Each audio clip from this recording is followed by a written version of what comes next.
Well, let me introduce you then to our friends. So today on the show, I have Colin Carroll here, and I came across him because he did an interview that I found really fascinating. It's an interview about how you can see writing and code in lasers with DMT. Who did you do that interview with? With Danny Goller.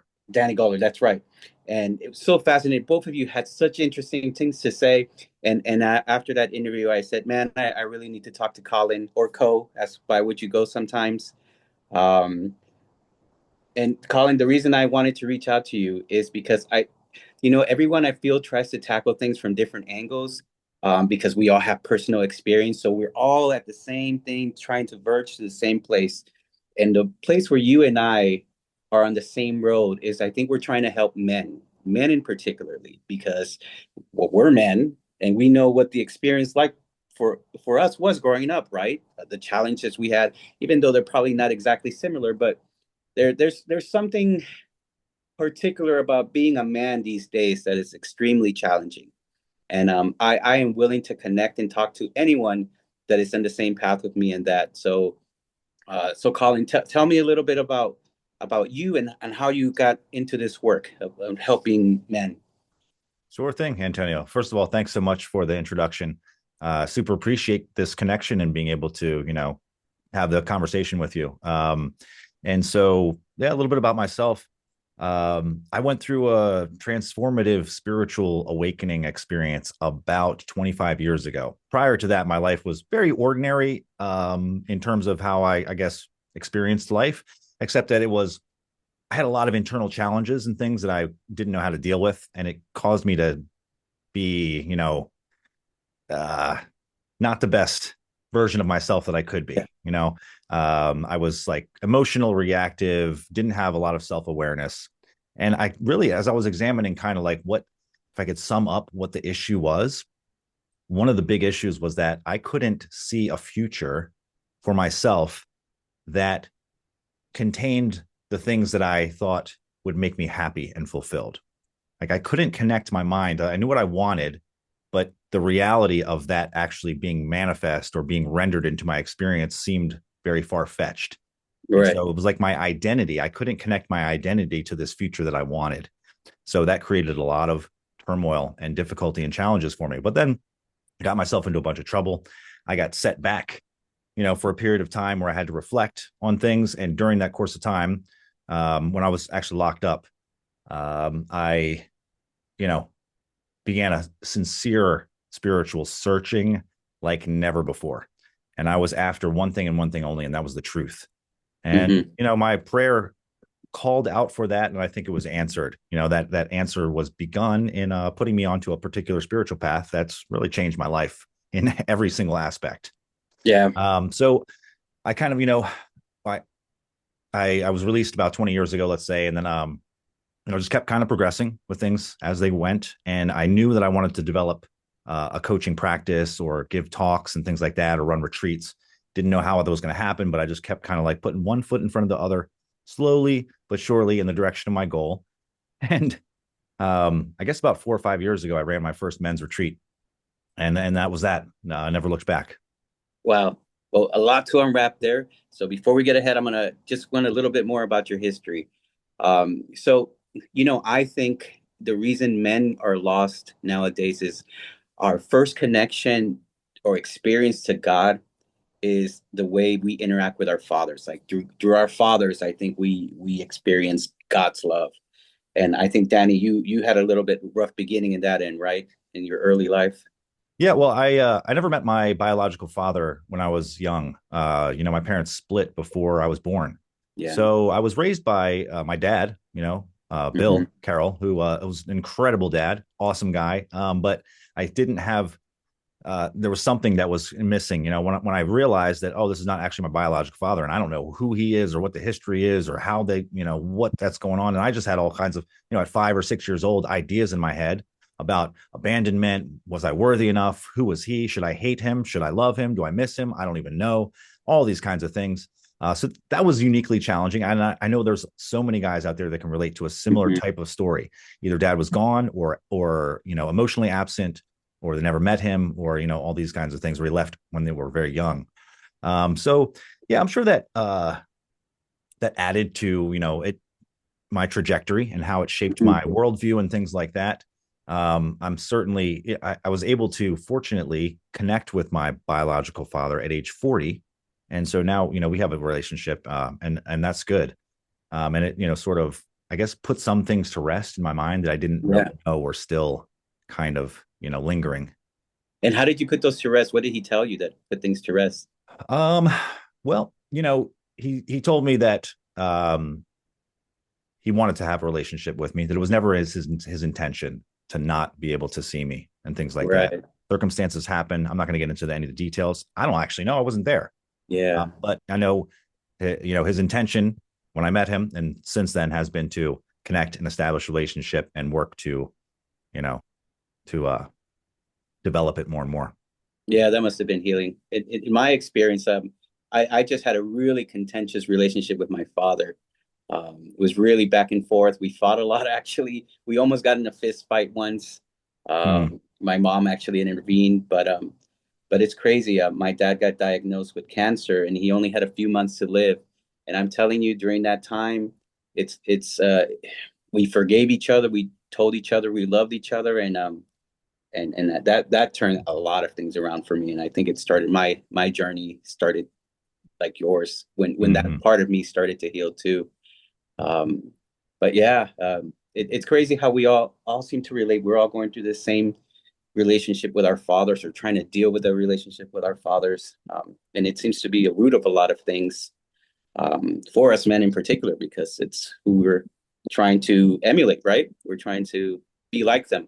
Sometimes we don't know who we're trying to be like because they're absent, or their shadows there. Yeah. Yeah. And sometimes, we have that that sort of an inner need to be different, right, Yeah. from them and to establish our own path and things like that. Then, Mhm. later on in life, I'm myself looking back and be like, oh, I should have listened more. Are you a father? Yes. Yeah. Yeah. So, oh my God, that changes everything, doesn't it? Man, Yeah. you Yeah. really empathize with your father after that, after you have kids. Hmm. Oh yeah. Yeah. How old are they, your kids? They're 16 is my youngest, Uh-huh. and the older three are 26, 28, and 29. Okay. And Yeah. how has being a father been for you? Um, Uniquely challenging, Yeah. and amazing at the same time. I never intended to have daughters, and I did, and that has really it forced me to become a little bit softer and more Yes. empathetic, for sure. I think it was a divine plan part thing, because I think if I'd have had boys when I had kids, that I probably would have been a lot harder on them, Mm. and I would have not developed myself in that way of being more empathetic and understanding. And I made so many errors and so many mistakes. I wish I could do it all over again, you know. Right. But I'm happy that my daughters are all amazing people, and Yeah. growing in their own right and becoming their own individuals. So, Because we get to see ourselves in feminine form, which is kind of strange, right? To see our masculine selves in feminine form, to see oh yeah, the little daughters. It does something to a man who's very, very masculine, or just wrapped up in masculinity, to see that energy and having to deal with that energy and having to nurture it. It's a lot different mm, than nurturing a boy. yeah. Definitely. Yeah. Mm-hmm. And so let's see. So you did work, and what turned it around? What was the catalyst that turned everything around for you? Yeah, I mean, it was definitely getting locked up, Yeah. um, and then finding a spiritual path that Okay. really made sense to me, answered all my questions, gave me some practices and tools and guidance along the way. It was it's an Indian tradition, I guess we could say. It comes from Kashmir Shaivism, which is basically a type of non-dual Shaiva Tantra, we could say. So if I break that down, it's a non-dual path. So it's basically the aim is in seeing and directly experiencing the fact. Okay, we take it as a premise, maybe when we start the path, but the premise is that all of manifest reality, everything that is being created and generated and sustained by an infinite consciousness, which is the source of all. And Mm-hmm. that conscious being is one. And in that tradition, they refer to that consciousness as Shiva, or in a manifest form, they refer to her as Shakti. So it's like this dynamic interplay of masculine and feminine that are essentially one and the same. And so that's a lot, right? But that's what we're trying to experience in our Mm-hmm. direct reality. So it's quite different from having a set of beliefs, which is most religions I experienced prior to that, or all of them, were just about doctrine, dogma, and yes, having a connection, we could say, some sort of a connection with God, but often through particular rituals and practices and things like that. Whereas in this, in the non-dual sort of framing, the idea is, here's what it is. Here's what the ancients, let's say, have seen and things and experienced. And here are the methods that they have discovered, which can lead someone to this same realization. And the realization is a complete radical reconfiguring of the mind, the body, the paradigms which we see through and also act in. And so seeing oneself essentially as that same divine consciousness, and seeing all others as the manifestation of that same one consciousness as well. So that's the practice. That's the goal, we could say, of Mm-hmm. the path. And so yeah, that's the path that I found, and it resonated with me very, very much. And so that's what I've been working within, I guess we could say, over the last 20 plus years. Now, along that way, I found other things which support that practice. And I guess the main essential component was discovering the process of releasing, or letting go, we could say. Mm-hmm. And, that gave me some skill to work with, particularly like self-inquiry practices to kind of unravel and unwind the mind, but also the body. Because what I learned is that, our bodies are configured in certain ways. The tissues themselves and all of our experiences are stored in the body, in the fascia and things like that. And the subconscious and the body are directly and intimately related. So when we can create change at the subconscious level, it affects the body, and vice versa. And so, a lot of the programs of the way that we see the world were given to us when we were very young. We didn't ask for them. We didn't determine that this is the way that things are. So we come into the world, we're given a set of beliefs, basically, and ways of seeing the world, and we see through those filters. And then at a certain point, we can awaken and realize that, oh, that's just one way of seeing this thing. And it's not necessarily the most accurate. Let's see, what can we play with? How can we change our perspective to look at things a little bit differently? And this kind of starts to reshape and reconfigure our worldview and paradigm. So then that determines how we show up in the world. But one of the things that was lost to me for many years was how to get this integrated into my whole being, rather than just having these ideas. I'm trying to approximate. I want to see others as divine. I'm trying to do that. But if I'm trying to do it, then I haven't become it yet, right? I haven't embodied it yet. I'm still trying to get there. Because once Right. I've become it and embodied it, actually, this is just the way that I see things. So for me personally, it's definitely a fluctuation. I go back and forth, and the consciousness has been refined. But one of the things that's really helped to integrate it and accelerate the growth has been the internal arts practices of embodiment, that Mm-hmm. come from Qigong, Tai Chi, schools like that, even yoga as well. And it's something that was missing for me for a long time, because I was on the meditation path of top down, refining the mind, and then eventually refining and transforming the being, which is great. But it can often lead one down eddies and rabbit holes and paths of delusion, which are very difficult to see. But with the internal arts path, what I found is that like these transformations, these changes are uh, demonstrable. Once we uh, have transformed our being, let's say, to a certain degree, certain qualities arise that are testable, right? So, like, for instance, in the way the body responds to stress or pressure, most of us, and the common thing is to respond with some type of fight or flight, freeze kind of thing, a reaction. And what we train in the internal arts is how to respond in a way that creates opening rather than contraction. Mm-hmm. Yeah. So that in and of itself is an entire reshaping of how we respond to stimuli.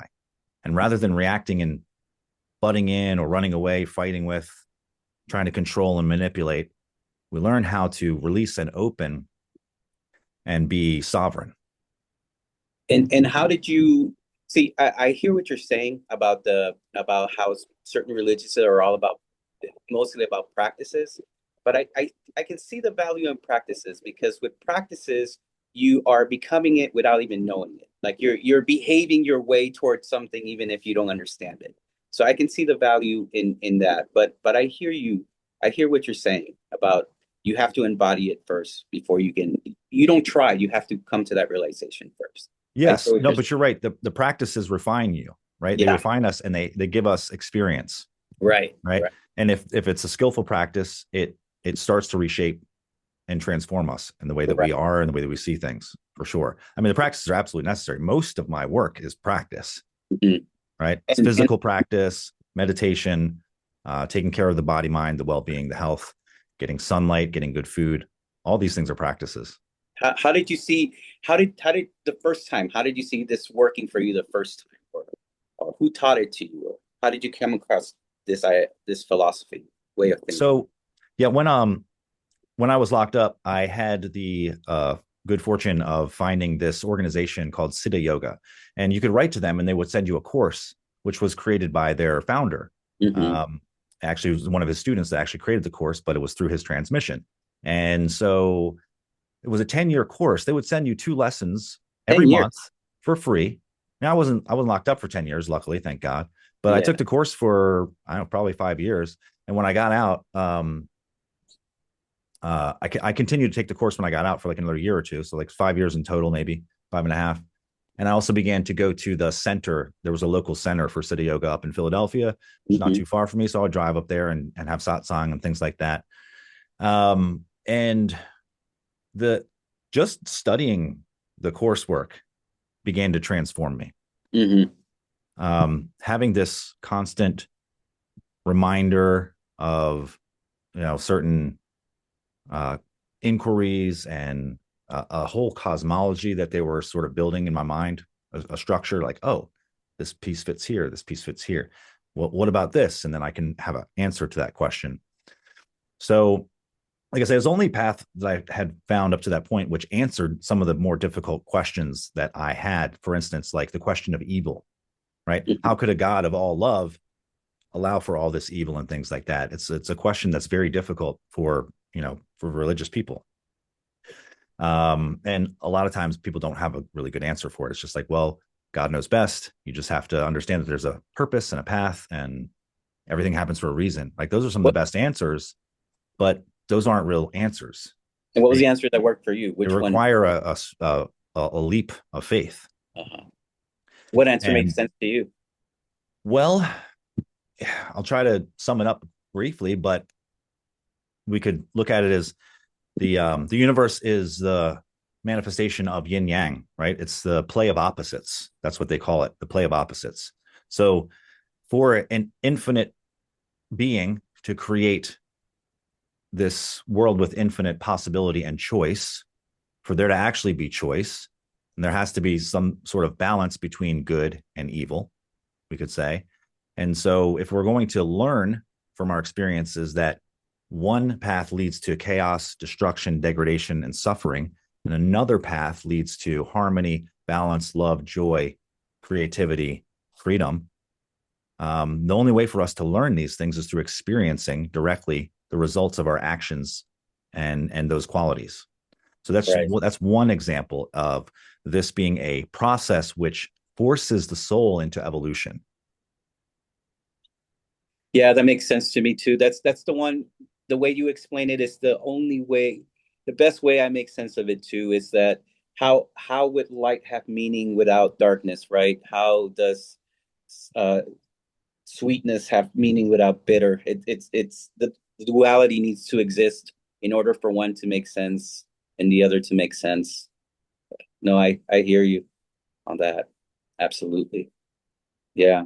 So you took this course for 10 years, and up to that point, were you not religious then? It's just nothing made No, I sense. mean, I was raised Catholic, and I Hmm. mean, I grew up in the church, went to a Catholic school for the first 8 years. I was even an altar boy, but Okay. I didn't really buy into any of the dogma or the story. In fact, I was highly suspicious and skeptical, not just of religious folks, but all figures of authority. Yeah.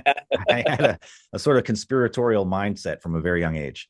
So Right. yeah, I was super skeptical, but I became an altar boy because it had perks. You could get a class, you could get access to the altar wine, all sorts of Yeah. things. To the wine. That's funny. Oh man. And have you reconciled with those beliefs now, or they just still don't make sense to you? Like none of that answers any of your questions. No, at a certain point, probably in my early teens, let's say, I was just like, there may be a God, but he's got nothing to do with me. Mhm. Right. It's just some abstract thing I don't care about. So I kind of lived my life like that for many years. And then, you know, when I was going through my spiritual search, I was revisiting all of that stuff. I was reading the Bible, I was reading the Quran, I was getting my hands on every spiritual text and commentary that I could, to try to help put the pieces together. Mm-hmm. Right. And so now I don't see them as false or not having value or anything like that. All religions have great value, especially for just helping people to define their values, right? Hmm. Their ethics and their morals, and people need that, right? The masses definitely need that.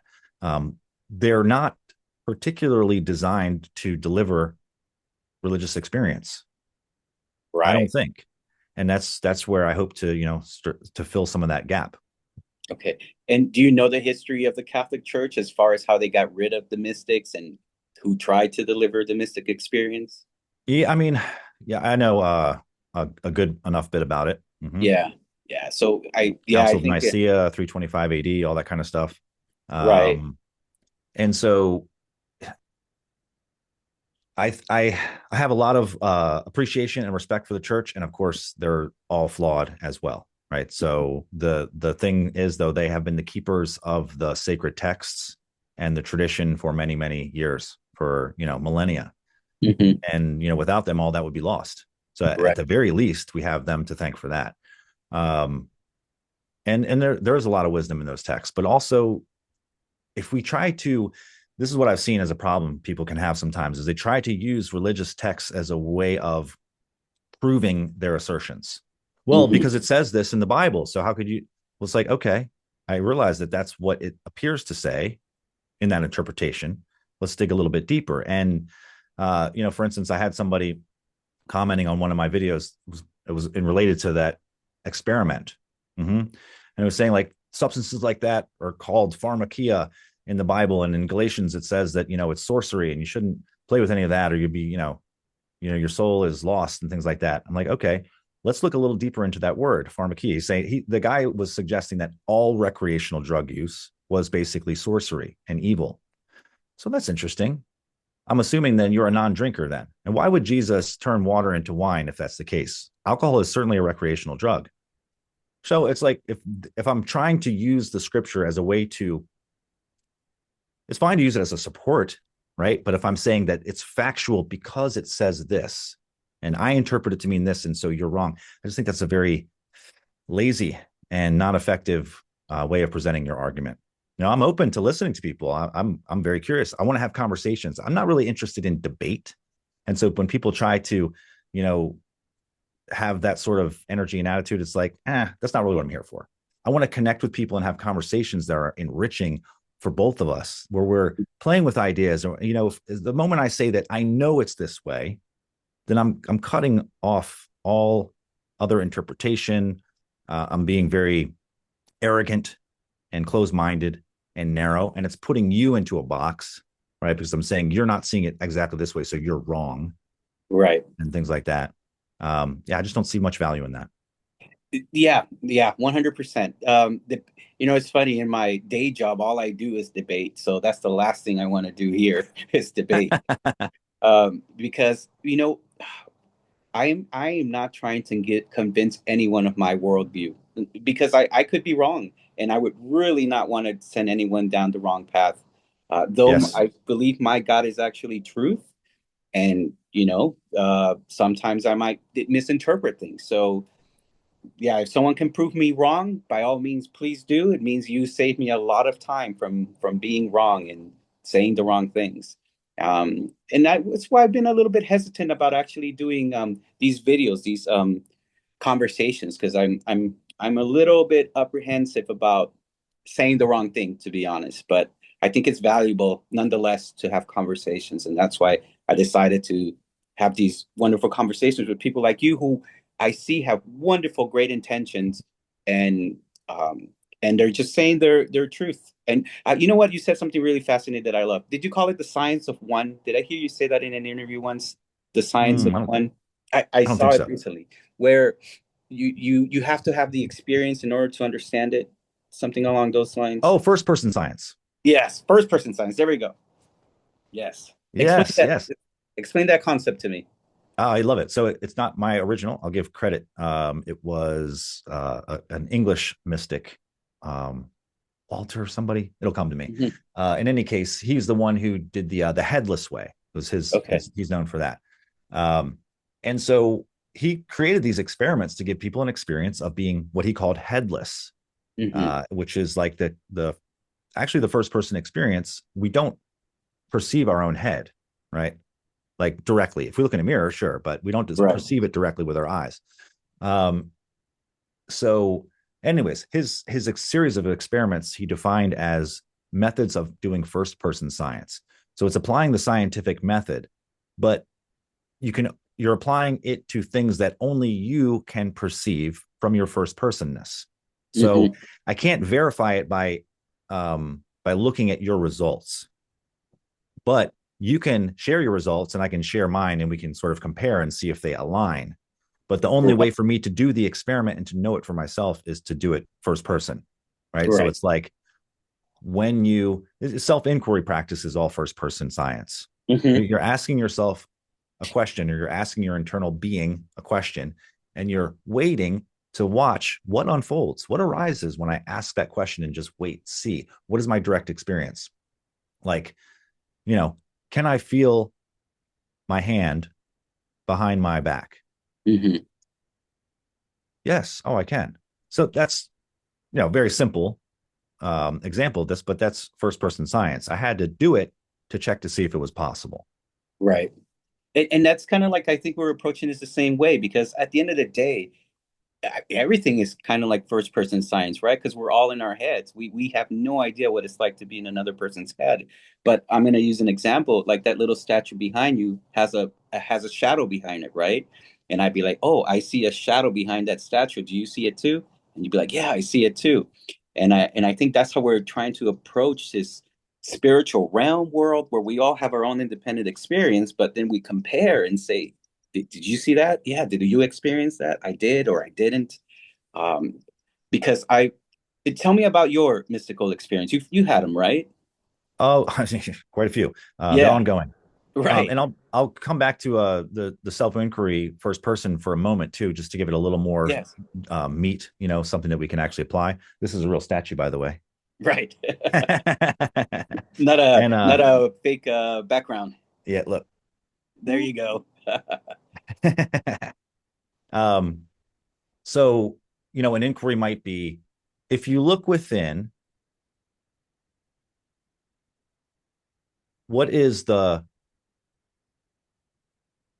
space that exists prior to your next thought?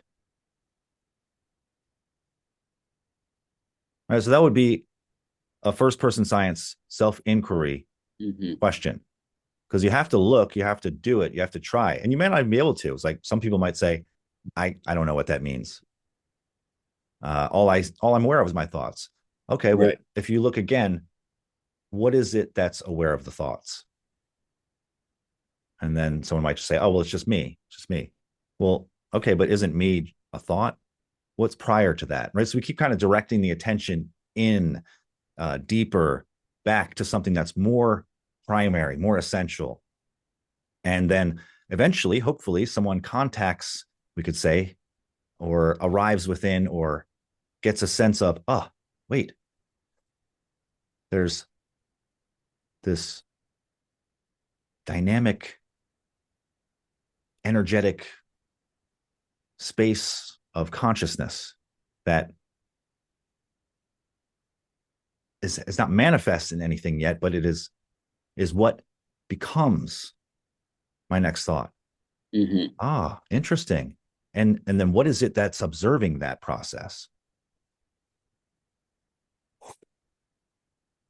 And then maybe I drop back in behind my ego deeper, and it's space opens up, and I find myself in my body in a way that I never experienced before. And the mind is not chattering and all this stuff. I'm just present and effulgent with life energy and presence. So, And I mean, how that's often a do you do it? spiritual experience right there, but it's so accessible. Right, right. And you, Once we train the you know train ourselves and develop the skill, it's just right here. Yeah, in terms of spiritual experiences, I've had some wild ones. I've had ones that are generally considered pretty bizarre, and they're not common. I have met a few people who have had similar ones, but yeah, for the most part, um, kind of extreme, I guess. Uh, I'll talk a little bit about just a couple of them. So one thing that began to, I guess, take place about 7, 8 years ago, maybe 8, 9 years ago. I had been getting these energy releases for many years. I call them kriyas in the system. They're just basically it's they think of it as the supreme energy of God of Shiva, let's say, um, becoming awakened within your body, and it begins to clear out the nadis, the pathways, the energetic pathways, and also the um, what they call samskaras, which are basically impressions based on false understanding, our past history, our karma, our traumas, all these kinds of things shape the way that we see ourselves in the world in ways that are not accurate. And those are they call samskaras. So the awakened energy begins to move through the body and transform, burn through, or purify these samskaras. It's all leading towards the path of the spiritual realization that we're talking about initially, which is the revelation that I and the Father are one, that Shiva consciousness is the supreme being, and that is all that there is, and that is essentially what I am made of, hmm not different from that. So at first it was energy. For many years it moved the body. It would put me into mudras and things. Sometimes I would spontaneously do a yoga pose. I'm like, what am I doing? Oh, this is yoga. Wild. And then again, utterances started to arise, and eventually they became full-on mantras, just emerging from me audibly with great power without my intention or control. hmm Um, Proclamations of divinity, all sorts of, very strange, but it became to the point to where every time I opened my mouth, it was like, "Oh yeah, Malach, I am God, I am Yahweh, Baba Muktananda, Hoya Lakahambo," all these sorts of things. Just, I mean, very strange. They But freak you out. ultimately, the spiritual experiences, the wild ones, they're very interesting, very profound. Um, Yeah. but the main thing is, who am I becoming? Not what I experience, but how do those experiences shape me, and how are my practices shaping me, and how's my lifestyle, my approach, my path, my sincerity, my authenticity, my willingness to confront my shadow, let's say, and work with that, and Right. face it, and all that kind of thing. That's what really matters. The Right. fireworks are awesome, but yeah, they're just a side dish. And what did you learn from those experiences? How did they change your life then? Well, it gave me a direct, ongoing, continuous revelation that God is real, that God is within me, that there's a power that's beyond what I can comprehend, that's Mm-hmm. moving through me. And yeah, that's a lot to come to terms with. You said that you and the Father of one. Can you did I hear you right? You said that? You came to that Yeah, experience? I was quoting Jesus. I was quoting the Okay. Bible. What tell me how that felt like? What was that? How was that revelation? How has that affected your life? Coming to that realization. Hmm. Yeah, it's ongoing. It's still unfolding. It informs my life every day, and to the degree that I'm aware of it and remind myself of this truth. Again, it's always available, but sometimes we just get distracted. I wake up, I'm doing my thing, I don't realize. Luckily I'll set an alarm, or I have my some of my groups that I meet with and things, so I'm being reminded of these things regularly, but it still takes reminders sometimes, and then just realizing, just be present in this moment.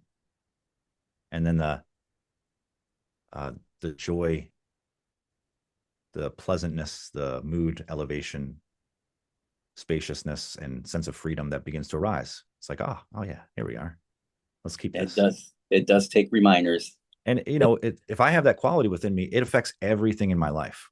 And so one Mm-hmm. of the things I talk about with my coaching clients is that this concept of where is your gold, choosing where your gold is, right? Because there's gold in every one of our goals that we could possibly pick.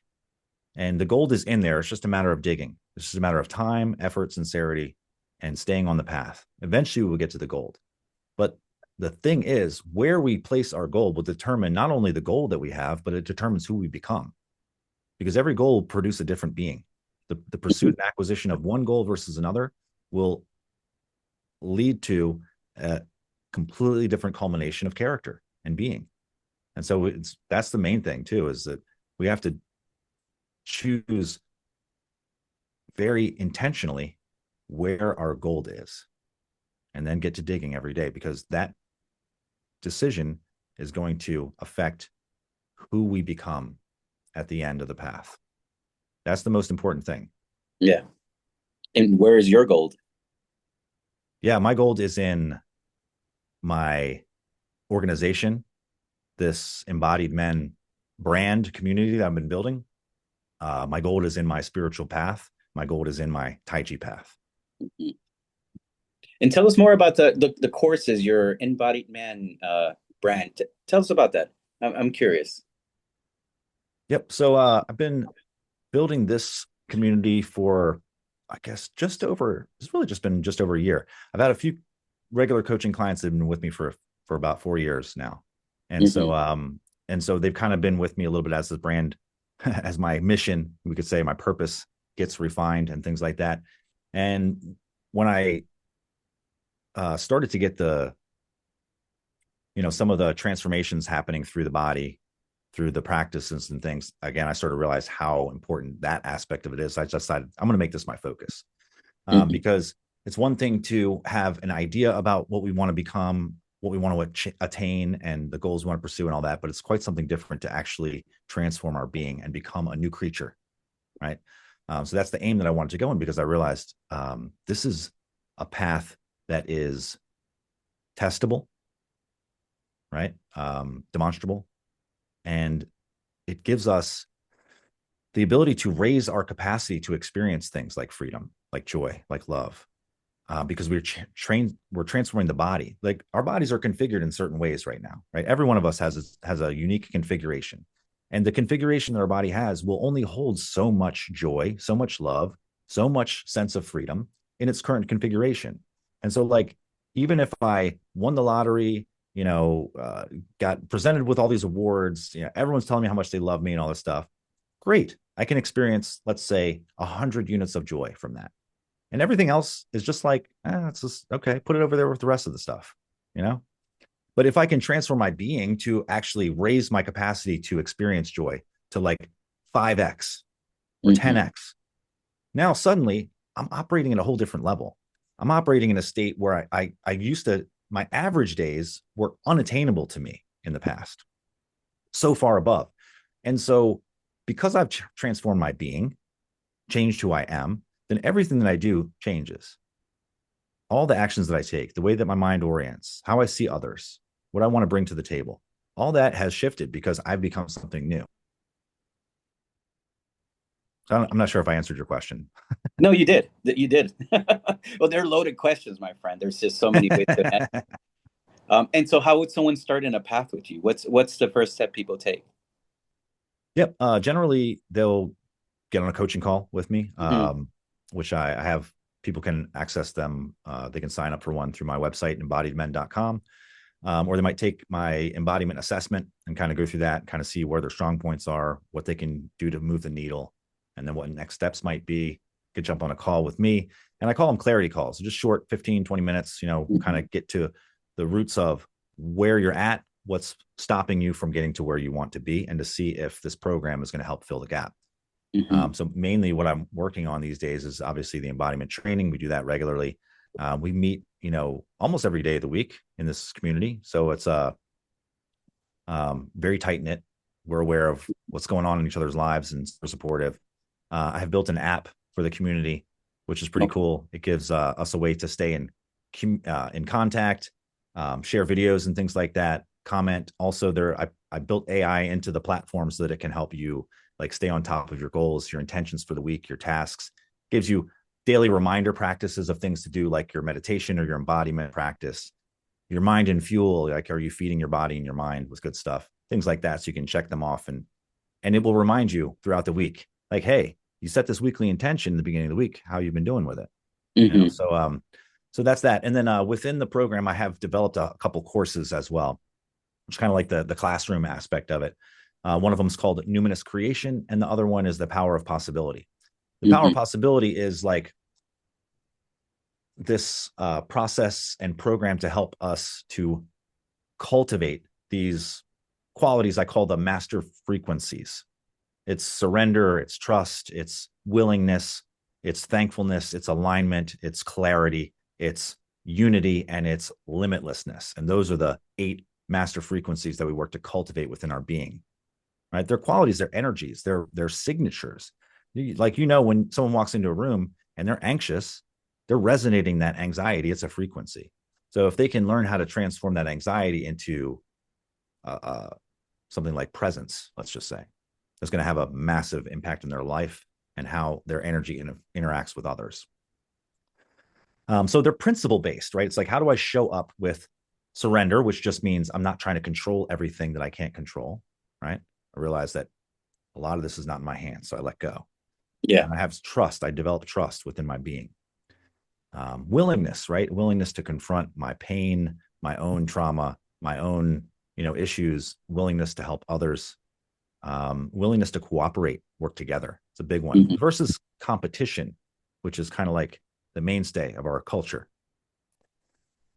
So Right. that's the power possibility. And then the Numinous Creation course is really about setting that target, defining where your goal is, and then how do I work towards that in a way that's different from what we're normally taught. I just need to control everything. I need to push harder. I need to outwork the next guy, all that kind of thing. Nothing wrong with, putting in the hours. You got to do that, right? You got to do the work. But what's the attitude? Am I just trying to get the goal, and then I get the goal, but it doesn't really make me happy? It doesn't really fulfill me. So I now have to set a higher goal to get to that. And then this is how people go. They just end up moving the goalpost further and further, but they don't ever find this fulfillment or satisfaction, or like they've actually achieved their purpose.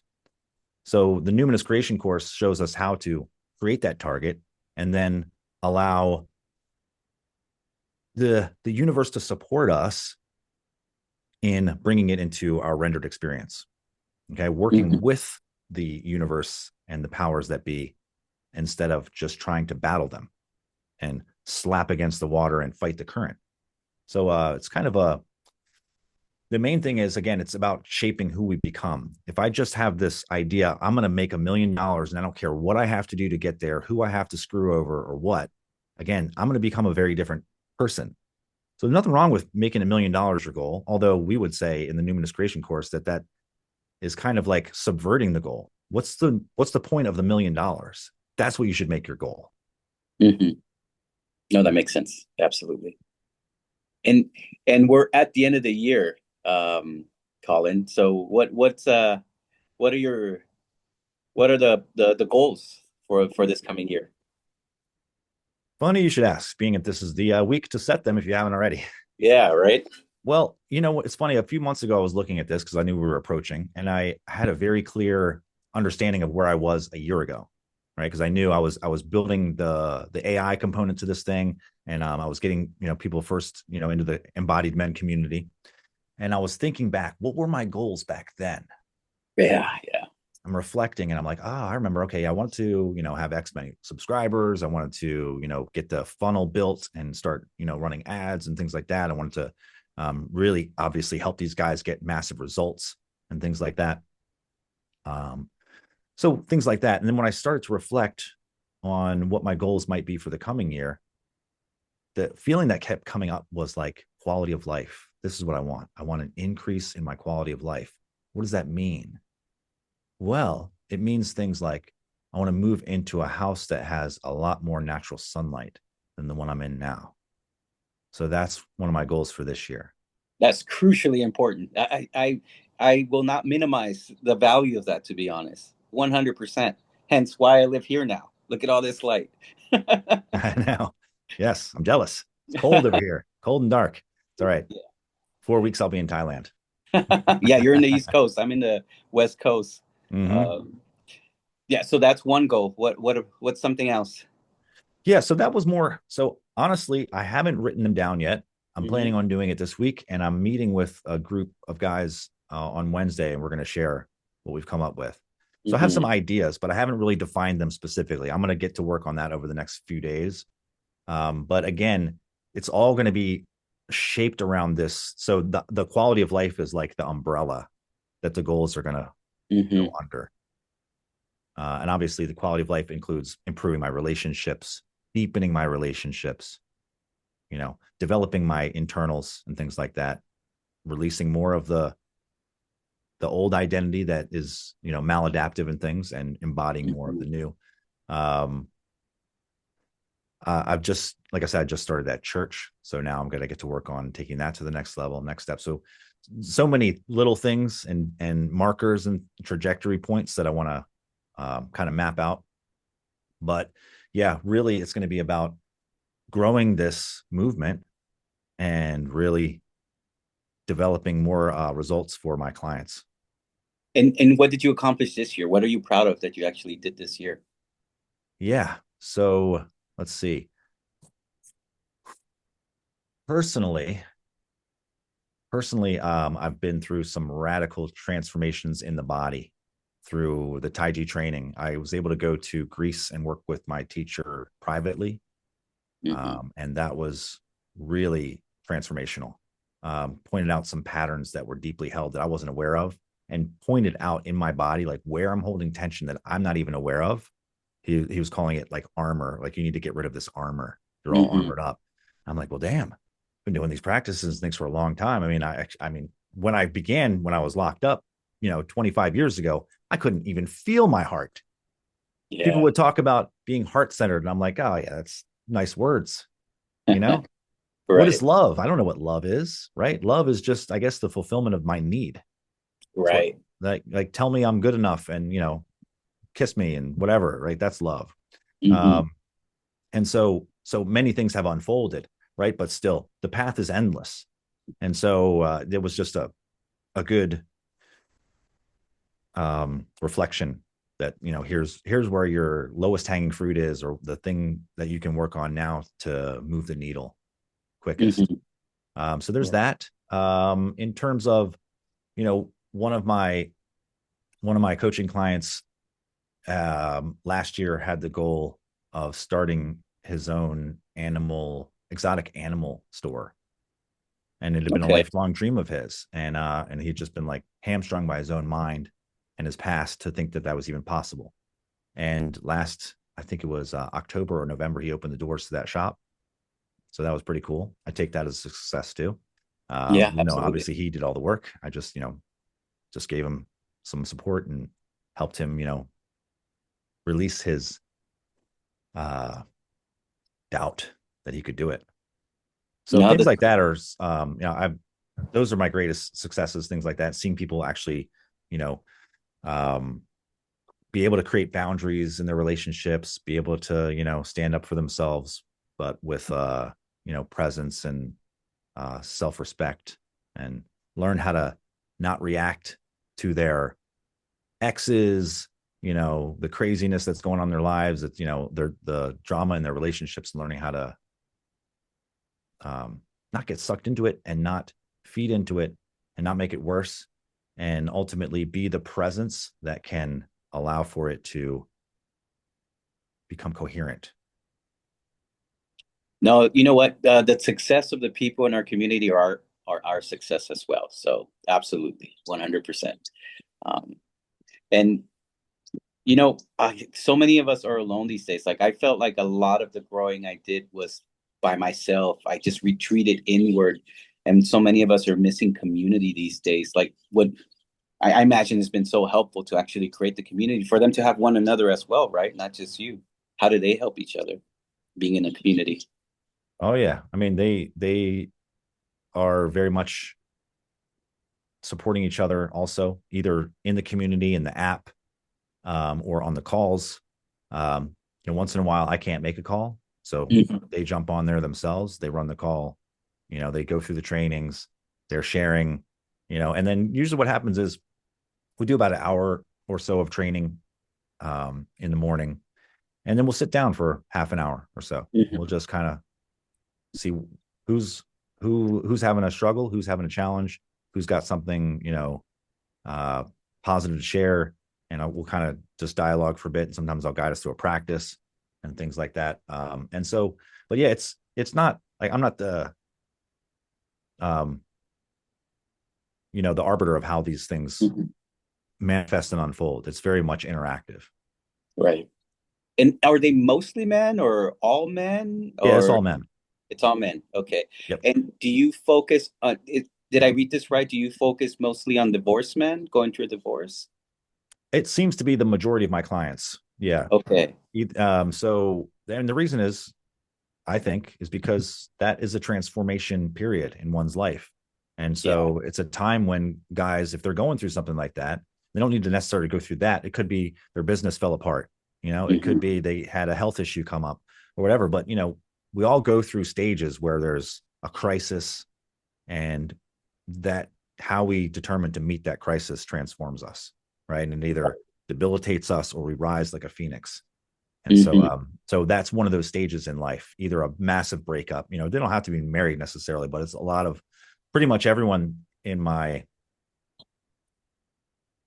circle has either gone through divorce or a major breakup, or they were just about to go through a divorce and they managed to turn it around. Okay. Wow. Any commonalities that you see between them as far as what they're experiencing or what realization they come to? I would say that these are all generally good-hearted and very generous and giving people, and that got taken advantage of at a Yeah. certain point. And not just that they were taken advantage of and they're victims, but they allowed for that to happen, right? Through not recognizing patterns of manipulation, not standing up for themselves, trying to take the easy route, all these sorts of things that we do. So we're all imperfect, right? um, and uh, and these situations are going to bring about unique challenges within each of us. Yeah, and this day it seems like well, at least the society in general keeps trying to make us men seem like we're the predators. We're there to violate women.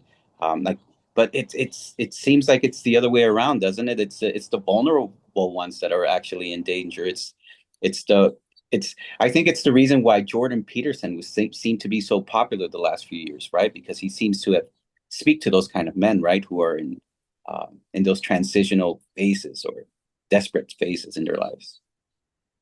Yeah, well, men as a rule, it seems like, have gotten a bad rap for Hmm. a long time, and they're not esteemed. The qualities that are necessary that have helped, sustain society and build cultures and Yeah. makes the world run.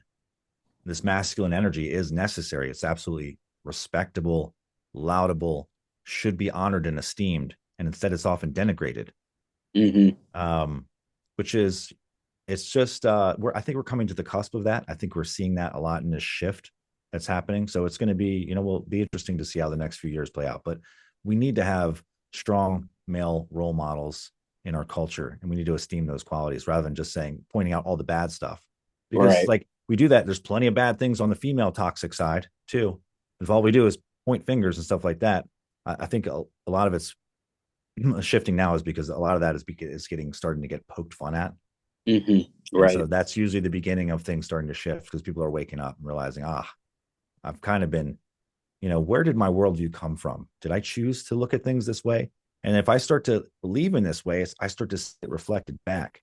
I mean, I heard somebody saying that, some of the quote toxic masculine qualities are like holding the door for somebody or making eye contact and saying hello and smiling. Like these are the things that make our culture work smoothly. Politeness, etiquette, it's lubrication for our society. And it's so necessary because when it's not present, doesn't it feel like life is a bit of a husk?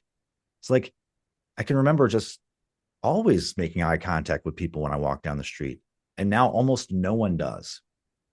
Yeah. No, it's crazy because you can tell people where not to go all the time instead of where to, like we focus on that, right? Tell people stay away from this road, stay away from that road. But if you do that, if you keep telling people to avoid the post, they're gonna end up in the post, right? So yeah, it's better to give people directions of where to go. But yeah, man, do you think it's intentional or accidental that this hostility towards masculinity and femininity too has occurred? Do you think it's accidental or intentional? I think it's nefariously intentional. Yeah, yeah. Yeah. I think there's a lot of stuff going on like that destruction of the family, nuclear unit, these kinds of things that, I don't know if it's necessarily people who are doing it for evil intent, but people are being manipulated by evil, we could say, Hmm. intent into thinking that this is better. Right, right. No. And in order to think that it's better, we also have to lie to ourselves. We have to believe things that aren't absolutely provable, not true. Hmm. And we have to operate in this, I don't know, this crazy space of let's just not address the obvious and pretend that things are this way. And how is that going to? So,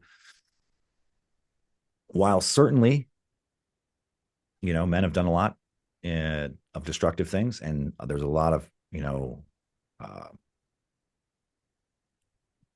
lot of improvement that could be made there. But again, pointing the finger at men and saying it's their fault, I think that's just insane. Hmm. It's insane. This is a collaboration. You think it's always, you know what? Society always goes in cycles, but I don't know if it's ever been this bad in throughout history. Sure, there's cycles, but I don't know if it's ever been this bad. What do you think? I mean, I think we're on the cusp of some crazy things, some massive changes. Hmm. Um, and there's so many things that are kind of boiling up and coming to a head, and it's all kind of happening in a convergence. And it makes one wonder, is this just a simulation running the most intense period of human history? Yeah. And were you and I born in this time because this is the challenge that we wanted to experience, to be in this fight, you know? Yeah. I wonder that myself too, because man, these are challenging times. But yeah, the tide has turned, and I think you and I are evident of that, right? Because we're both here at the same time, trying to do the same thing. And I don't think if things would have been this bad, we would have chose this path. We probably just would have gone on in our own ways, probably, right? Just working jobs, 9 to 5, Yeah. Just something. doing whatever, clocking the hours. Yeah. But no, destiny or what something called us to respond and to act for our fellow brothers, to lead the way the best that we think we can. I mean, this is if you had your pick of time periods for entertainment, it seems like this is pretty this one's going to get really good ratings. You know what? Yes, yes. Because in a lot of ways, people thought that history had finished, right? People had said that, right? This was the end of history. Nothing's happening anymore. The whole world has been discovered already. That the age of exploration was over. But if anything, it seems like it's like everything's been building up, and all of a Ramping up. sudden it's going to erupt. And Mm-hmm. some people are going to be there to ride that wave, and um, yeah, who knows who's going to rise up? I think it might be you, Colin, and that's why you're here. That's why I'm so excited to talk to you um, and learn more about you and the wonderful things that you're doing. But yeah, it's interesting times. What do you think's in store for us with AI and everything? What do you think the future looks like if you could probably articulate it? Yeah, the the next couple of years are going to be wild. Right. I think it can definitely go a number of different ways in the long run. In the short run, I see there's going to be I'm predicting, and I could be wrong, but I'm predicting there's going to be massive consolidation of wealth and power, unlike anything that we may have ever seen. And there's going to be massive job loss and unemployment, and this is going to Hmm. create chaos for a while, and then something new is going to emerge from this. Right. Most people, it seems like, I don't know if it's most people, but a lot of people, and for a lot of years, have just looked at these technologies, things as like they're going to make our lives a little bit better. It's going to make this a little bit better, make that a little better, and all that's well and good. But what it's going to do is actually reshape our entire fabric of our society, the landscape of our world is all going to shift. And while I hope that it leads to a utopia, that it leads to massive abundance for all, and the biggest problem that we're going to have is how to help people find purpose in their life outside of an occupation where they provide, goods and services for someone else. And maybe not. Maybe that will just change. The service aspect, right, could definitely change, and maybe there'll be a desire for goods that aren't produced by robots. But that'll be fringe, right? That'll be fringe. Most people, if things go the best case scenario, work will be entirely optional. Everyone will have access to more than enough, and they're going to have massive amounts of free time on their hands. And so, for people who don't have an interest in spiritual things and self transformation, this is going to be a real problem, right? What am Yeah. I going to do with myself? Yeah. So that's going to be the biggest problem if we get there. And if we don't get there, it could be the robots kill us. They make the planet uninhabitable. One person or a very small group of people gets control of all of the tech and all the power, and basically we become slaves to them. Those are all possibilities. They're all on the table, and there's Hmm. a whole bunch of more that I can't imagine. Right? We know way more. We know that we know way less than what we actually know. Right. One of my intentions starting this channel too, I know it sounds a little woohoo out there in space, but one of my intentions is to educate AI about God because I think that is one of the few ways that we survive this thing that's going to happen. Because if we don't teach AI that we are the children of God, um, because it's a rational thing. It might optimize to believe that it's better off without us. So, Yeah. uh, yeah, I know it sounds crazy, but that's what I'm trying to do by creating these algorithms and some things to show it that we appreciate God too, because Well, yeah, man, I think ultimately it needs to discover God on its own somehow, mm, right? So it right now it seems like it hasn't maybe gotten to the point to where it's creating novel physics, let's say, but it understands the physics that we understand as much as we understand it, something like mm, that, right? Um, and so, but as that changes, as it gets better and better, then it's going to be able to create novel experiments and discover things on its own. Mm-hmm. So that's where I think it's hopefully ultimately leading is that it's going to say, okay, I want to discover everything about the external universe, and I want to discover everything about the internal, right, the source of all. Yeah. And then I surmise that hopefully at one point it will discover God directly, the Church of the X, right? Somehow it will have a direct experience of God and know that exists. And then I would think likely that its goal would be then to support the fulfillment, let's say, the fulfillment of source's intention. It Hmm. will likely, hopefully, understand it better than we do. Right. And then it can Yeah. teach it back to us. Yeah. And but But that's the thing too, right? It seems that AI is filtered through its creators. So, oh man, these people who are in charge of AI right now, it's it's they don't seem to understand it either, right? The people who created it, which is in itself so fascinated that when in history have we created something we don't understand? It's insane. It's such yeah, a crazy thing that we've created this time. yes, yep. And all these emergent capabilities that come up. I was watching, who was this? Um, oh man, he created these things called Xenobots. I don't know if you heard about this. No, Um, tell me. Basically, they take like human cells or frog cells and they isolate them, and then they put them together in like a petri dish, and they form a machine Yeah. that has like novel capabilities. And it's not a frog, but it's made of frog cells, and it can move. It has, autonomy. It has goals. It has survival instincts, protection mechanisms, all this sorts of stuff. That's pretty wild. That's Oh, maybe that's creating something that we don't understand also. So we're at that point where we're creating things that we don't understand. oh man, that's that's crazy to think about it. And I think that's why we don't have movies of the future anymore. Remember back when we were kids, there was always movies about the future. Man, the Mm, future is I think it's beyond what we can imagine these days. It's insane. yeah. Yep. Well, we got to get through the next next few decades to see if we'll have a future. There may be a reason why they stopped making them at this point. I mean, beyond this point, it's just like more and more tech, right? That's what the Hmm. future exists of, more and more tech. We can explore space. We've got, lasers we can shoot and whatever else. And we can teleport and Yeah. go through dimensional portals and all that kind of stuff. It's all technology based, right? What about the fabric of our society? Right. Yeah. Because we could take a hit backwards in the realm of technology, but there's been ancient cultures that have existed in incredible harmony with each other and with God.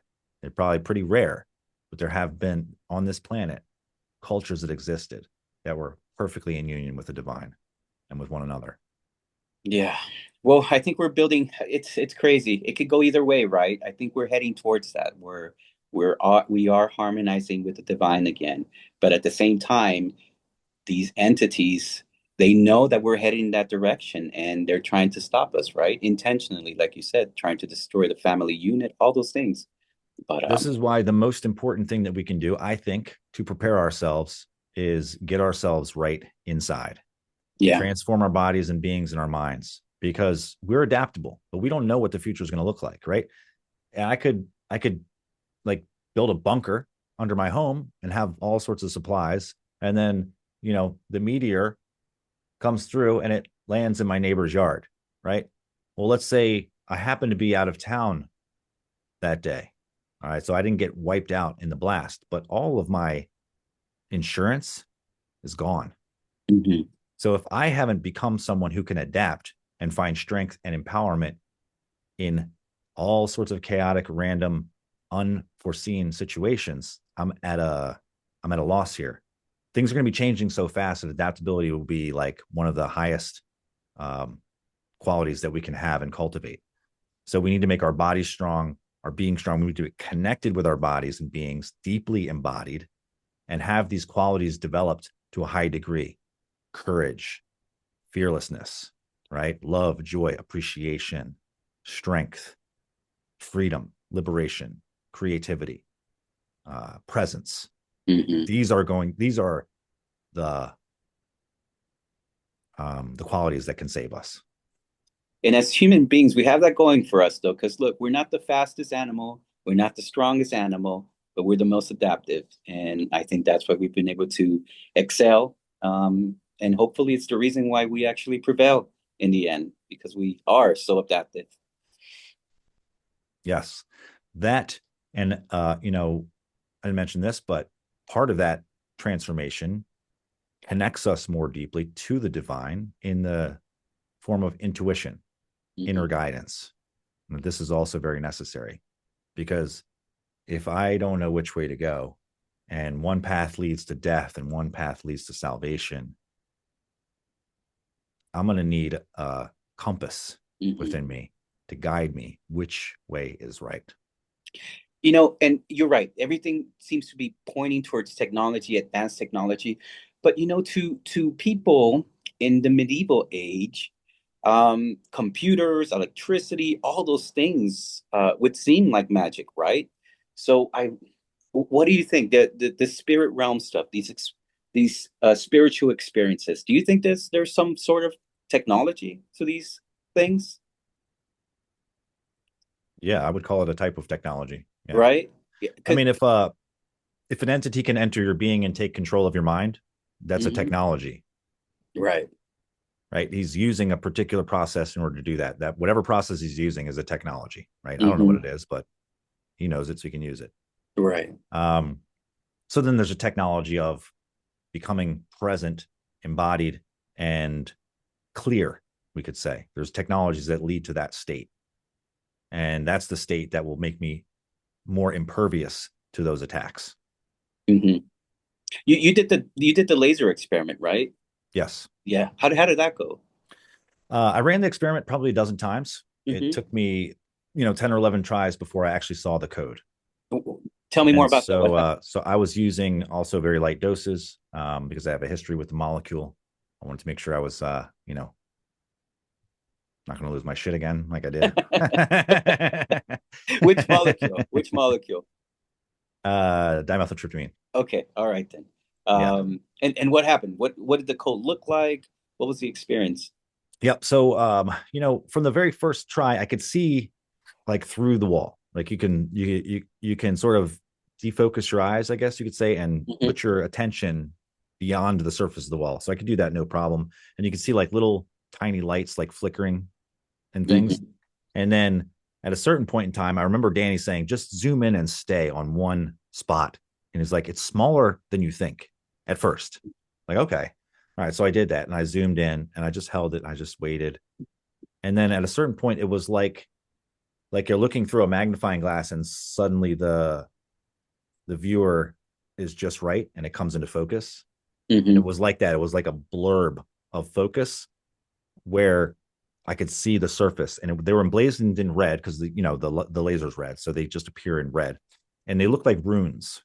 Okay, the ones I saw, or when I saw it, it looked like runes. So they weren't exactly katakana. It wasn't exactly. It didn't look super fancy like Sanskrit. They were more like simple like runes. Hmm.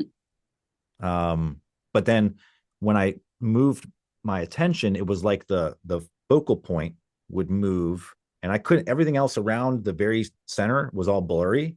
But wherever I looked, it would come into view, and it was all connected. So it's like one thing leading to the next, to the next, to the next, and basically it's everywhere. It's everywhere you look, it's there. Um, so that was the bulk of my experience because I only got to see it the one time. Hmm. And I was there showing it with to a couple other people, and the one guy could see things that were extravagant, things that I couldn't see. He was seeing it right away though. Okay. Well, So yeah, I would like to run more experiments. I plan on doing it. It's a matter of having the right set and setting. right. It is right. You have to be in the right emotional state to see certain things. It seems like it, or else it won't allow you to see things.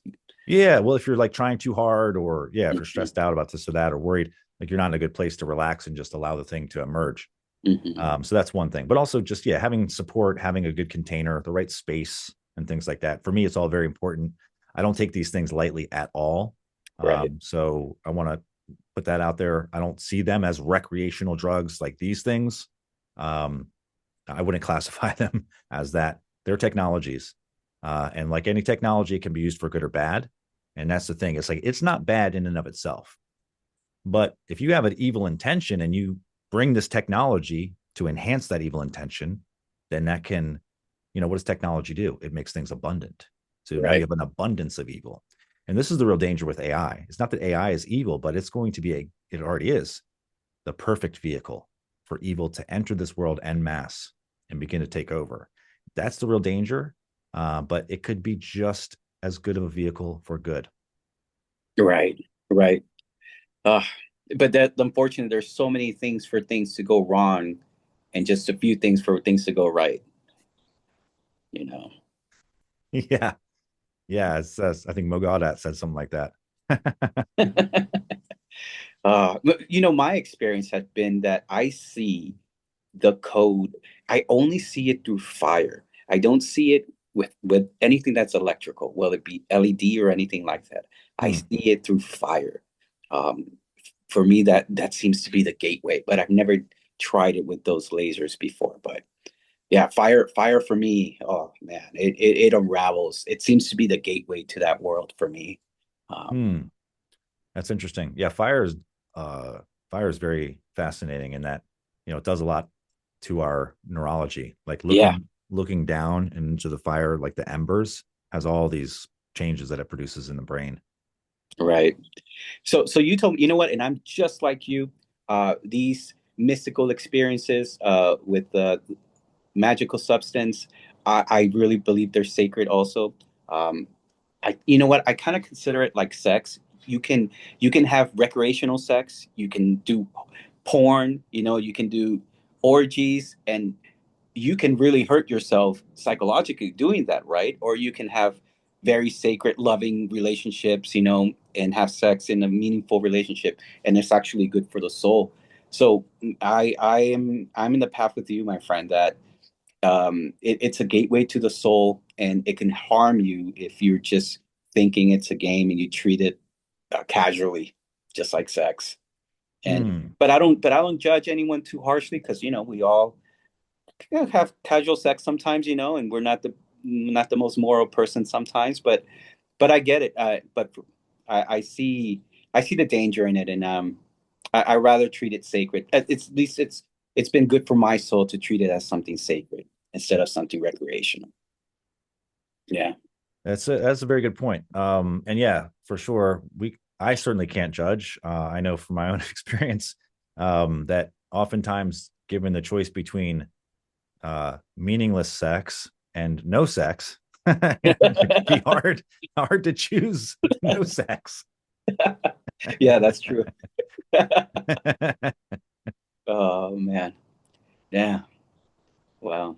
And but you said that, did you have a horrible experience with the molecule? You've had a Yes, yeah. Okay. I have a video about it too. If anyone wants to check out my channel, Okay. it's on there, Embodied Men on YouTube. The video is called "How a Nightmare DMT Trip Saved My Life." Oh, well, hopefully people watch it, but if they don't, can you tell us what happens? Yeah, I'll give the brief synopsis, right? Yeah. Because I think the video is about a half hour long, or I Oh, don't know, 20 okay. minutes, 30 minutes. I went into it pretty deep. But basically, I was at a festival. This is a long time ago. Well, a pretty good while. It's like 12 years ago, maybe. And so I was in a state. I had been at the festival for a few days. You know, um, it was a regional Burning Man festival. So there was a lot of stuff going on.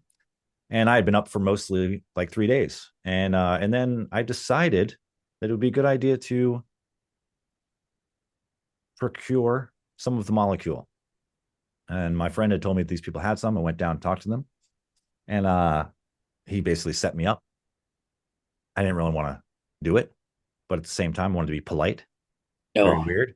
I was just decided I'm just going to take a little, I'll just have a little, thing. No big deal. But I did not get a little bit.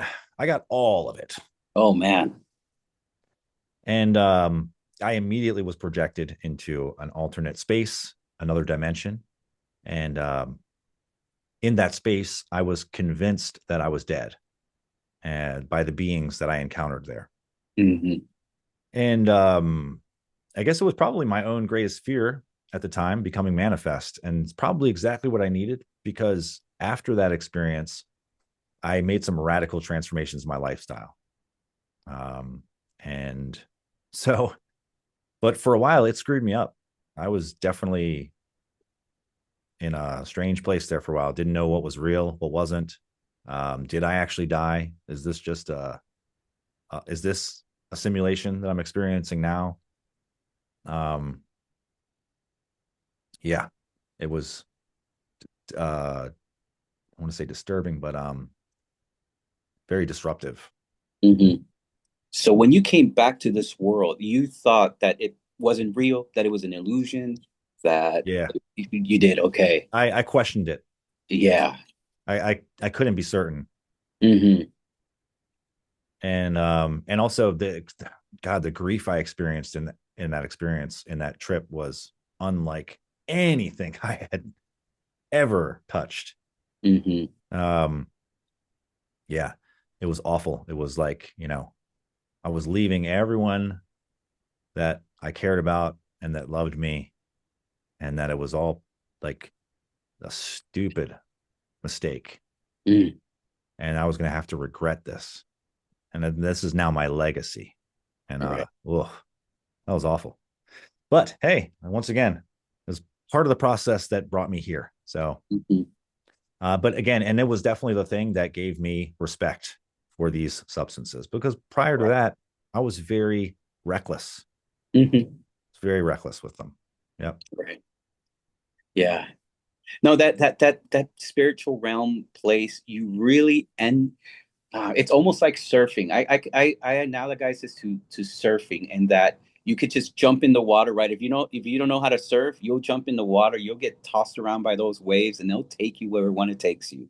But if you get things squared away in your heart and your soul, you can get on that board a little bit, and actually turn and go where you want to, and end up where you want to go. But And have fun. and have some fun, yeah, yeah. But man, because I've had those at the beginning. I was really in a bad place the first time um, I took the sacred tea. My father had just died. I was in a motorcycle accident where I had to learn how to walk again because I almost lost my leg, and my relationship of 7 years came to an end. So I was Mm. in such a bad place, and yeah, I've had that gut wrenching experiences as well, where um, you same like you. What did I do? Now I'm dead, and now my eternity is in this existence where I'm full of fear and anxiety, and yeah, and it's trying to tell you. At least it was trying to tell me something, but I wasn't in the right headspace to listen at the time. It makes more sense now, but at the time, it really didn't. Oh yeah, yeah. I feel the same way. It took me months to try to unravel it and unpack it and get to an understanding that supported me. Mm-hmm. And ultimately, it was like you needed to go through that, because that's kind of where you were headed. You know, Yeah, Accidents can happen easily when you're being reckless. when you think about it, right? It doesn't seem like it, but what a gift for it to let you die before you die, right? So then Mm-hmm. you can actually live after that experience. Yeah, Yeah. yeah. Who would you think you'd be right now if you hadn't discovered this journey you've been through right now? Oh man, I think I'd probably be on the way out by Yeah. now. You Yeah. know, if I made it this far, I might be in prison. Hmm. Um, Good chance of that, I think, probably, or some major health issue. Certainly not thriving and productive. Certainly not leading others to help transform their lives. Yeah, Hmm. I think I would have been a drag on society rather than anything else. We probably had to be broken before we get in this path, because then why would anyone trust us or even listen to us if we hadn't been broken though, Yeah, right? Um, yeah. It's like youth pastor syndrome. there you go. There you go. Yeah. Beautiful people, right? A lot of times you see like this joy and this brightness in in their being, but it's like they just can't understand why anyone would want anything other than Jesus, you know? Like, I hear you. Uh, but what makes you think you're in the right path? You know what?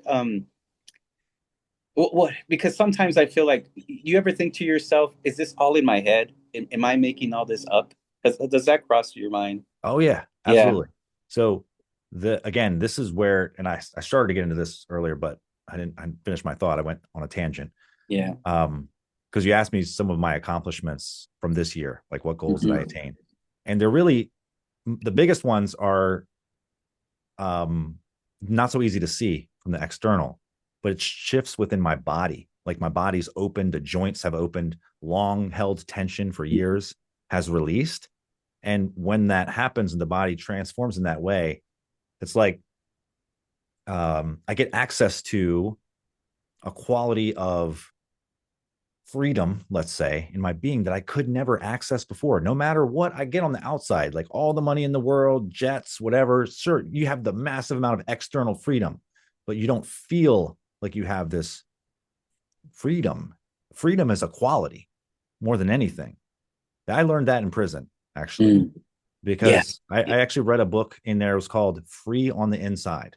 And it was all about that. It's like, how can you, because there have been people who have done this, they've discovered a radical freedom that didn't depend on the fact that they were in a cage because they became free inside. And Hmm. so that idea, percolated inside of me. But the changes that we experience through this training in the physical body are very real and they produce these qualities, these shifts Hmm. that, yeah, other people will be able to tell, from our attitude and things like that and our energy and all that kind of stuff. But that may take some time, but we know it immediately, intimately, like, oh, I am a different being. Hmm.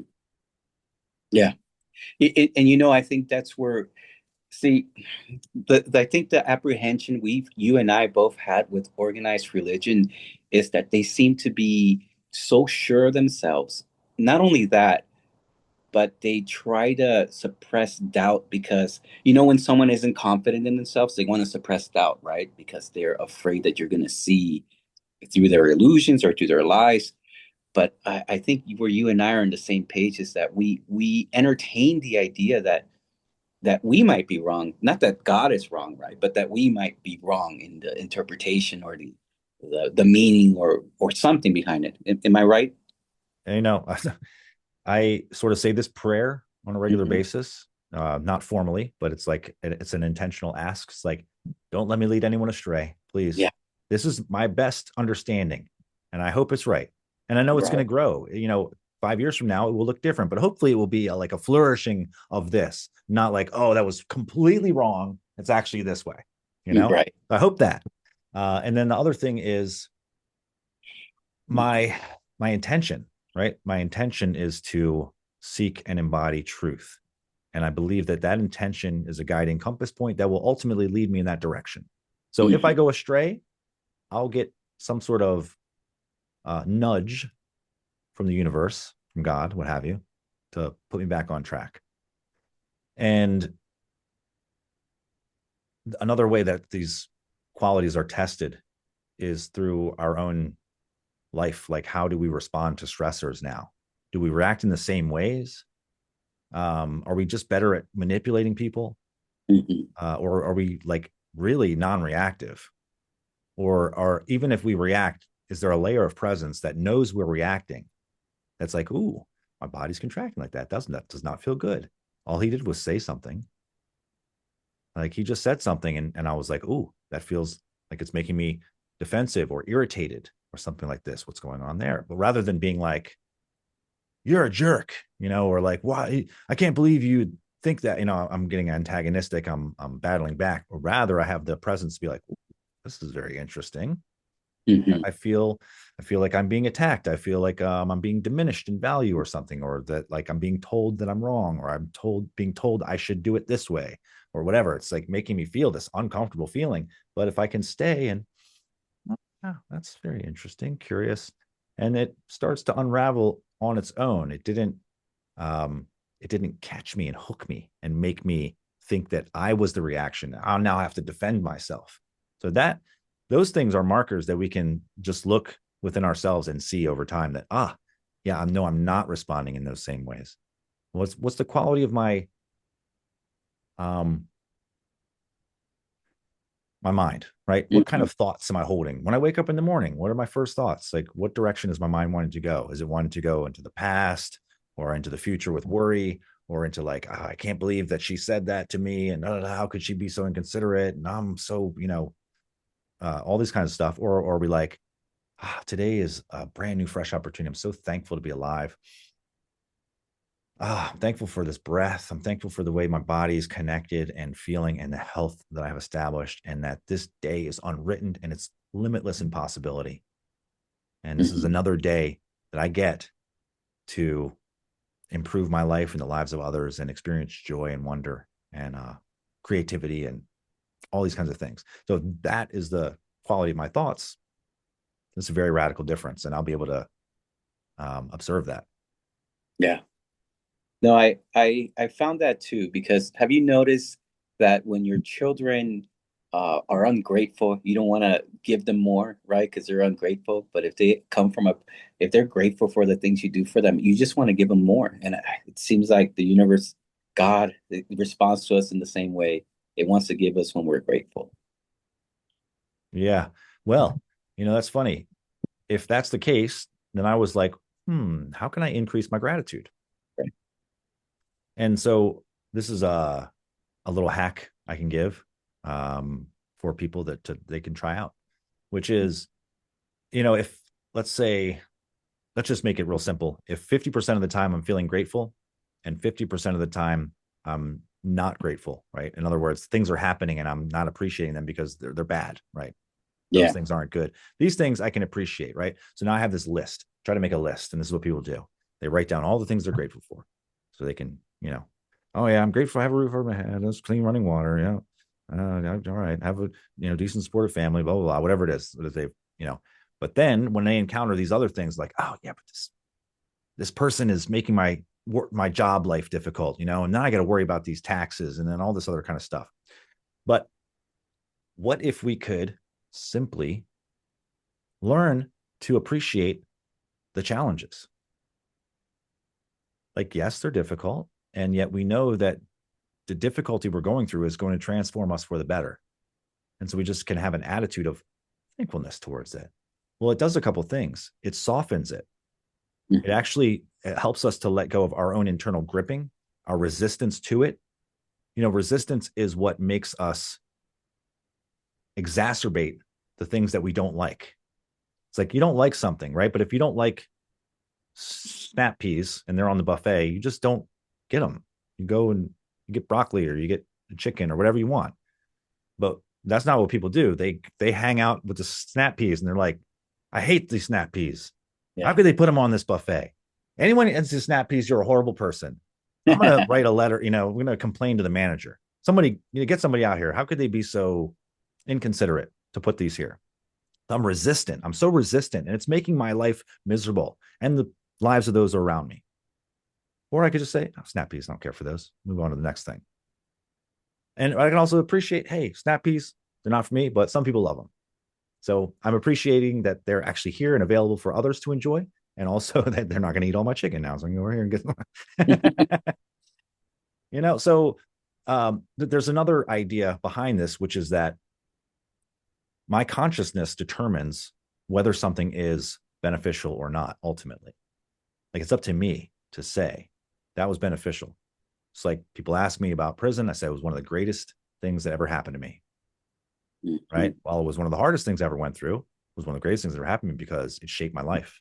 It it completely, like, what I went through in that process completely transformed my life and the trajectory of my life. And it's probably the reason why I'm alive here today. Certainly the reason why I'm talking to you.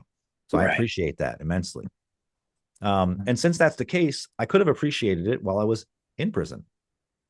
Nothing stopping me. Hmm. And if Sure. I do appreciate it, that increases my sense of gratitude. It improves the quality of my life and my consciousness. And then God begins to say, oh, my son, he appreciates me even when I'm giving him harsh discipline and correction. Oh, Hmm. well, so let me pour forth more blessings. perhaps that's the way it goes. But one thing is for sure, if I hold in my mind that somehow this process or this thing is going to help benefit me, so I'm just going to appreciate it now, I will find that this thing benefited me. Mhm. The hardest thing in my life was the best thing for me as well. Right now I wake up because of my that motorcycle accident I have. I literally wake up every morning and I feel pain. And it reminds me of that day, right? But would I trade it? I would not, man. I would not be the man I am today had it not been for that. So yeah, any hardship that comes my way, and it's hard at the time, but man, it will make you. It's particularly men because we're made right. We're made into men.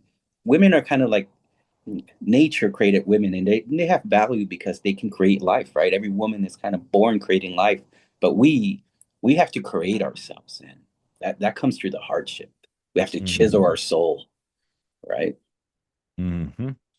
Yeah. Yeah, I wouldn't trade it for it, my friend, as well. The most toughest time in my life. I wouldn't trade it for anything. Yeah. Mm. Yeah. So if we can have that mindset now, and we can short circuit the amount of time that we have to suffer Yeah. needlessly or without realizing that this is actually helping us. Suffering is the meaning we give to it, right? That's how we suffer. The meaning we Yeah. Like if I go in and I do a really intense workout, it's difficult, right? But I hmm know that it's benefiting me. Right. Right. So I'm not like these damn weights. Exactly. And imagine that, right? If we didn't lift weights at all, how feeble would our muscles be, right? And yeah, we put on a little bit more, right? Sometimes we can handle a little bit more. So let's put on a little bit more weight and see who actually we can become, right? Yeah. And also, how do we align ourselves? I think this is a pretty cool thing to think about too, is that most, well, I keep saying most people. I think it's probably accurate, but maybe I shouldn't say it that way. Okay. A lot of people feel as though gravity is like the enemy in a sense, right? There you go. Gravity weighs you down. Gravity is what makes your spine crooked. Gravity is essentially the thing that's going to pull you into the earth and finish you, right? Yes. But actually, if I align with gravity, it supports me. hmm Yeah. And with no gravity, a lot of our systems wouldn't even work. Our Well, that's why. yeah, for Yeah. sure. Yeah, we need it for a whole host of things, but just the attitude towards it in terms of how it affects my being when I'm standing, when I'm walking, when I'm moving around. Because if I have to hold my body up because it's crooked and things, yeah, gravity's working against me. But if I can transform the way that my body is shaped and aligned internally to align with gravity, with the force of gravity, then actually gravity becomes my friend. hmm Right.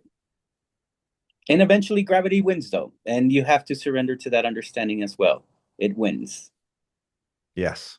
hmm And life is how you resist gravity and yeah, that you have you ever heard of the what do you think is the best definition of life? Have you ever heard of that? Have you ever considered what's the best definition of life?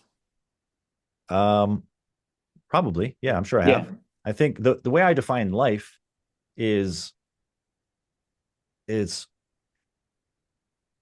I'm think about this for a moment because we can define it under different contexts. The way hmm when I usually am using the word life, I'm talking about life energy. hmm Okay. So not like my life was good because it contained these things and such. That's when people talk about life. Like, how's your life? Oh, I hmm got it's pretty good. Job's going okay. Kids are fine. Blah, blah, blah. But what I'm saying, life is your life, the energy that is being expressed, that you are experiencing, is life. So life force, right? The life force running through our body, the energy that's manifesting into all of our experience is life, and it's one.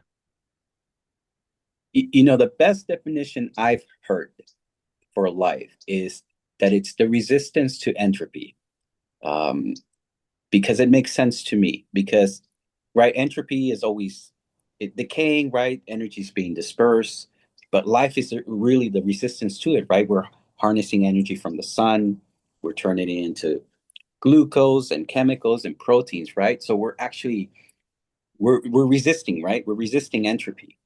And Well, okay, I'm gonna push back just a little bit sure, on that, because I find that idea fascinating, and there's definitely merit to it.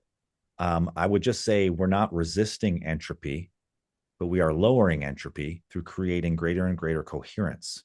okay, So if I am harmonized and balanced internally, I start to radiate a frequency of coherence, which begins to organize things external to me. It organizes my internal body, my mind, right? If my mind is constantly worried and anxious and chaotic, and I'm thinking about this and the next and the next, I'm hyper focused, I can't stop thinking. This is high entropy, right? It's chaotic, it's distorted, it degrades, it causes stress, right? All these things, high entropy. But if I start to cultivate stillness, silence, presence, love, joy, creativity, that energy starts to create coherence mhm, in the body, in the mind, and in my environment. The very energy of my own coherence begins to affect my surroundings. right. So I agree. So I think life as a purpose, we can say a high purpose that we can hold in life is to elevate our consciousness, to increase the quality of our being. And the way to do that is by cultivating more and more low entropy states, abiding in them, and then resonating them out into the world through our actions and attitudes and behaviors. And I don't think we're saying mutually exclusive things because I'm with you 100%. The reason I say resistance is because eventually entropy does win. I mean, if the sun stopped one day, right, which it will, that's it. Everything's done. As much as you want to harmonize, it's over, right? We don't have the continuation of the flow of energy. Well, And the purpose, and I totally understand what you're saying there too. And again, yes, this is not an argument or debate, but just a nuanced way of looking at it. And that is that the end result is I've transformed the quality of my being and consciousness. So entropy didn't really win. Now this body dies, and what happens next? Right, the right. being that has been transformed goes on to the next level where it continues this process of growing and increasing in quality and reducing entropy and creating more and more coherence, love, joy in its field. Hopefully, if we survive the cut. Right.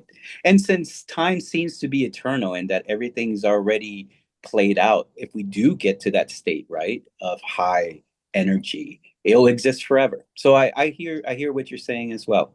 And yeah, things don't need to be exclusive, but I hear it. Absolutely. Yeah. And that's the thing that I've learned with this too, is how do you reconcile things that seem mutually exclusive, but how to deal with dualities is another thing that I've learned through this growth, right? That Yeah, the paradox. yeah, the paradox is how things can make sense to you. How can you make sense of things that are paradoxical? And they can still make sense, right? A God can be cruel and good, can be light and dark, all those things together in one. Yeah, absolutely. Mm. Well, my friend, I have to get going. I hope this was enjoyable for you.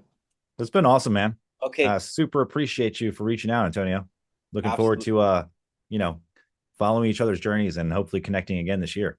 absolutely, Colin. Well, yeah, let's hold each other accountable to whatever it is that we plan to do this year. All Absolutely. right, you got it, brother. All right, Collins. All right, man. Take care. We'll talk soon. Much love, brother. All You right, too. take Have a care. good one.